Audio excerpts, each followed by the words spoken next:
मेरे साथ शायद आपने भी ये बात सुनी होगी कि हुजूर पाक को दस्त का गोश्त पसंद था, लेकिन हमारे पास रान के गोश्त को सुपीरियर समझते हैं, तो इसके पीछे आखिर वजह क्या है? तो जब हम पढ़ने बैठे तो दो बातें समझ में आई।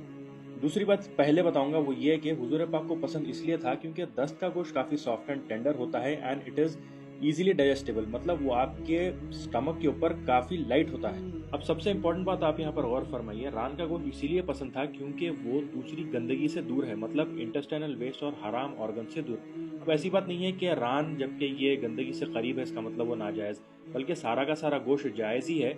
यहाँ बोलने की बात यह है कि हबीब पाक हलाल में भी एकदम सुपीरियर हलाल हलाल को तलाश करते थे। तो अब देखिए, काम करने के दो तरीके, पहला है एक जायज़ तरीका और दूसरा है वही जायज़ तरीके में सुपीरियर तरीका जिसको हम सुन्नत मुबारका कहते हैं। अब ये कुछ मैं दुनियावी एग्जांपल्स देके आपको कुछ बातें यहाँ पर याद दिलाना चाहता हूँ। अब देखिए, बैठकर पानी पीना जायज़, बैठकर पानी पीना कम से कम 3 घूंट में, ये सुपीरियर।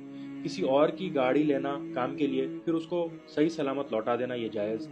वही गाड़ी को वॉश करके पेट्रोल भरा के उसको वापस करना as a token of appreciation, ये सुपीरियर। अब देखिए, किसी को शेरवानी का कपड़ा गिफ्ट करना, ये जायज़।